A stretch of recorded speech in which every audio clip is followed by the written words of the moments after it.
E aí pessoal, beleza? Aqui é o professor Lucas Israel para mais uma aula aí com vocês, tá bom?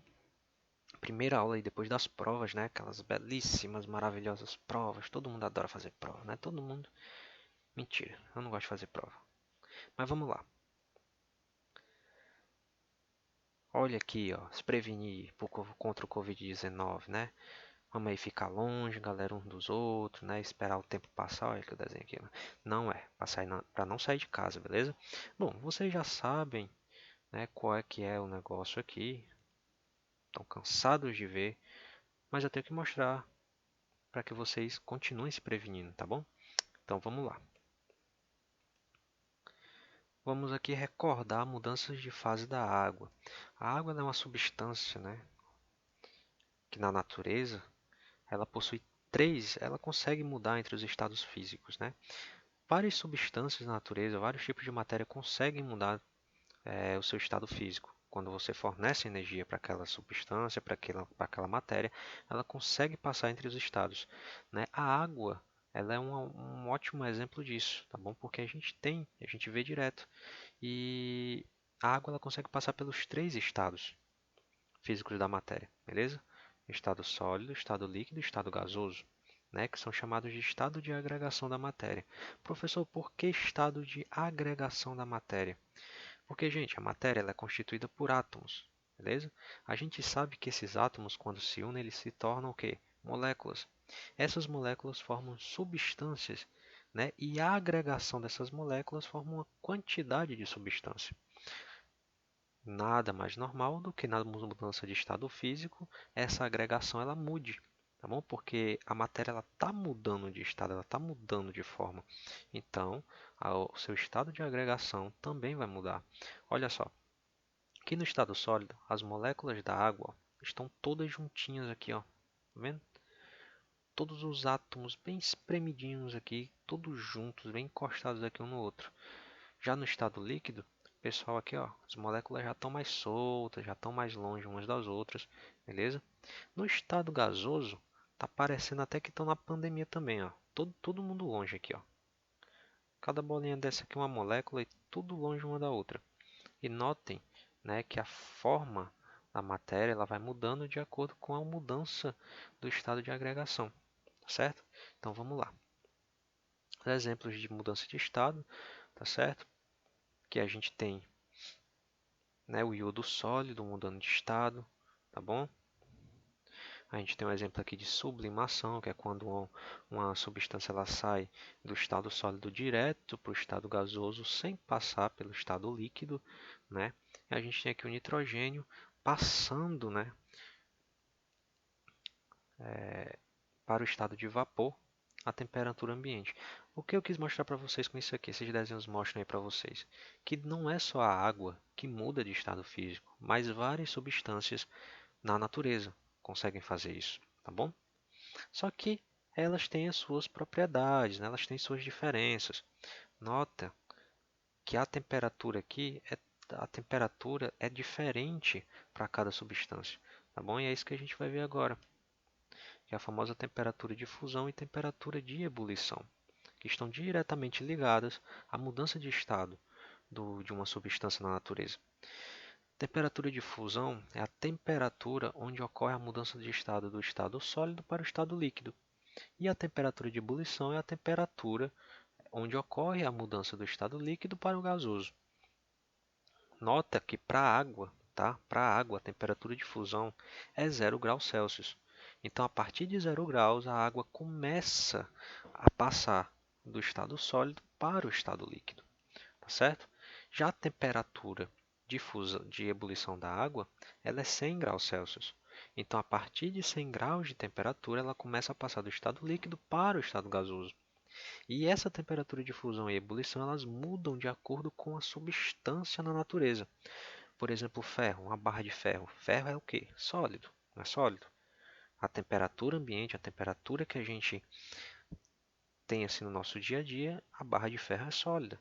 Mas se você aquecer ela até mais de 2600 graus de temperatura, aquela barra de ferro ela vai derreter e vai virar ferro líquido. Mas olha a temperatura de fusão do ferro, é 2600 graus. E olha a temperatura de fusão da água, é 0 graus. Beleza? Então tem essa diferença aí, galera. Então vamos lá.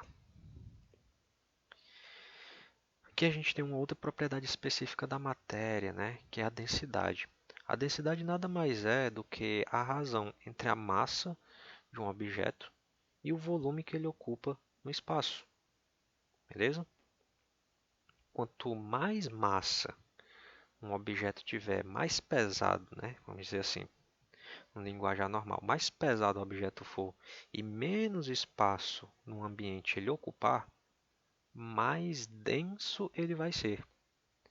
Agora, quanto mais espaço o objeto ocupar e menos peso, né, menos massa aquele objeto tiver, menos denso ele vai ser, tá bom?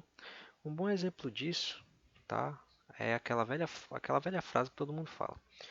O que pesa mais? 1 quilo de algodão ou 1 quilo de chumbo? Aí o pessoal pensa logo, 1 quilo de chumbo. Não, os dois pesam a mesma coisa, os dois pesam 1 quilo. A diferença é a densidade dos dois. O algodão, para tu ter 1 quilo de algodão, tu vai precisar de uma saca, vamos dizer assim. Enquanto para 1 quilo de chumbo, tu ia precisar de uma bolinha do tamanho de um ovo, né? Vamos dizer assim. Então o que que muda? A densidade. A quantidade de massa que um objeto tem e pela quantidade de espaço que ele ocupa. Então aqui a gente tem um exemplo, tá, do cálculo de densidade. Densidade é igual a massa em gramas dividida pelo volume em ml ou centímetro cúbico, tá bom? Mas aqui a gente está usando ml, é a mesma coisa, tá? E aqui ele calcula a densidade da água para a gente, ó. Densidade H2O, densidade da água. Se tu tem 1 quilo de água, 1000 gramas de água, né? Qual é o espaço, qual é o volume que essas 1000 gramas de água ocupa? 1000 ml, é o volume. Então vai ter 1 grama por ml. Então a densidade da água aqui ela é 1, tá certo? Bem aqui a gente tem um outro exemplozinho na foto, tá bom? Que é a densidade do gelo, que continua sendo água, mas a densidade do gelo é 0,92 gramas por ml. Professor, se o gelo é água, por que que a densidade dele é diferente? Porque o gelo é um outro estado físico da água. Lembra lá que eu mostrei para vocês aqui atrás, ó? Deixa eu voltar aqui. Estados de agregação da matéria. Olha como é que é o estado sólido. Olha como é que é o estado líquido. Isso influencia diretamente aonde? No espaço ocupado, tá bom? A massa pode continuar a mesma, mas o espaço que ele vai ocupar vai ser menor, porque o estado de agregação é mais denso, as moléculas elas estão mais próximas, estão mais juntas, né? Então o espaço que o gelo vai ocupar, como estado da matéria, é menor do que a água líquida, beleza? Só uma coisa interessante, tá? A densidade da água é 1. Tudo que tiver a densidade acima de 1, ou seja, uma densidade maior que a densidade da água, o objeto afunda na água. Enquanto os objetos que tiverem densidade menor que a da água, eles tendem a boiar. É por isso que o gelo fica boiando, ó. Beleza? A densidade dele é menor. Beleza? Então vamos seguir aí na frente, né? Substâncias químicas e misturas. O que é uma substância química? Substância química pura, né? Uma substância química pura é uma substância formada apenas por um tipo de molécula. Como a gente vê aqui a água, H2O. Se você notar aqui pelo desenho, todas essas moléculas aqui são moléculas de água, é H2O. Tá bom? Então ela é uma substância pura, porque aqui dentro só tem molécula de água. Já as misturas, elas são combinações, né? São, como o próprio nome diz, é uma mistura de substâncias. Então, se você pegar aqui a água e misturar com sal, como é o caso aqui do desenho, ó, tu vai ter a água misturada aqui, ó, com NaCl, que é o sal de cozinha. Tá bom? Então aqui ela vai deixar de ser uma substância pura, que é a água, só a água, para se tornar o quê? Uma mistura. Tá bom? O interessante é que nas misturas as propriedades mudam, tá bom? Por exemplo, Lembra qual era o ponto de fusão da água? É 0 graus, né? Exatamente. Só que o ponto de fusão da água é 0 graus para água pura, né? A água sem nada dentro, só as moléculas de água aqui, ó. Quando você adiciona, por exemplo, um sal dentro da água e mistura, essa propriedade ela muda. A temperatura de fusão da água muda e a temperatura de ebulição também. Isso é uma característica das misturas, tá bom? Possuem propriedades e características diferentes das substâncias que a compõem, tá bom? Então vamos lá. Recordando o que é reação química. E aí, galera, o que é reação química?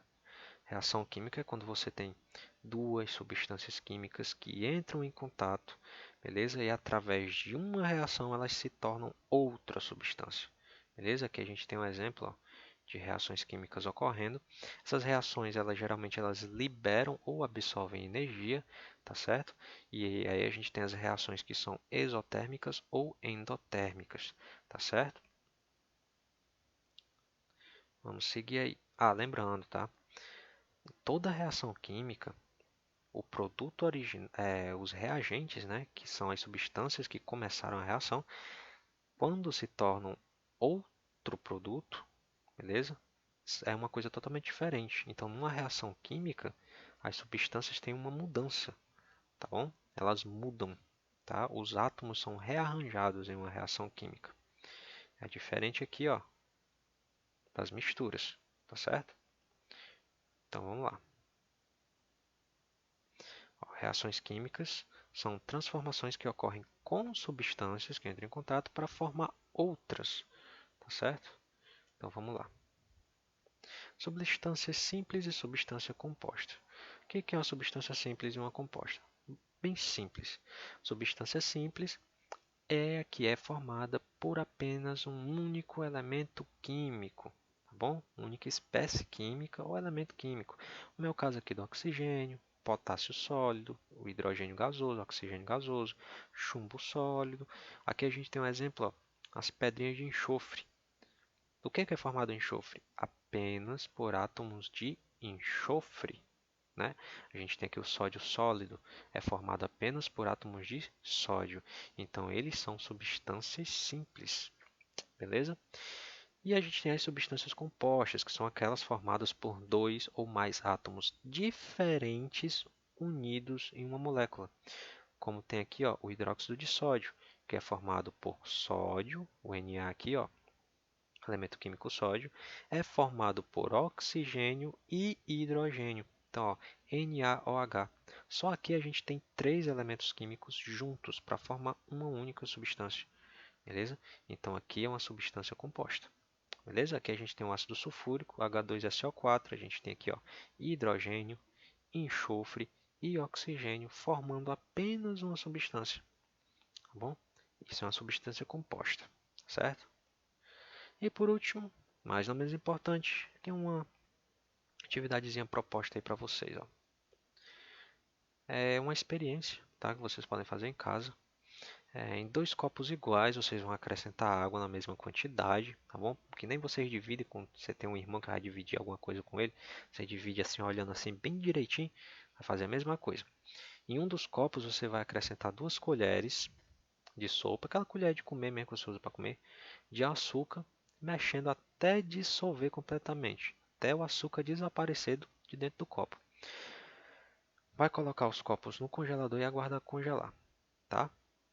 Ó, um dos copos é com açúcar e o outro é sem açúcar, tá bom? Após as águas estarem completamente congeladas, retire o copo do congelador e vire eles em dois pratos separados. Observe quando o gelo de cada um desprende dos copos e anote as observações, tá bom? Pode até tirar uma fotinha aí, certo? E aí vocês vão responder essas três questões aqui, ó. Qual é a diferença entre os dois tipos de gelo, né? O do copo só com água e o do copo com água com açúcar. Observe quem está mais duro, qual dos dois gelos é mais duro. Quem descongelou primeiro, tá bom? A segunda questão. E a terceira, em relação às substâncias e misturas, o que você conclui com esse experimento? Tá bom? Vamos lá, é bem interessante, tá? Mandei para o professor de vocês. E é isso aí, galera. Até a próxima.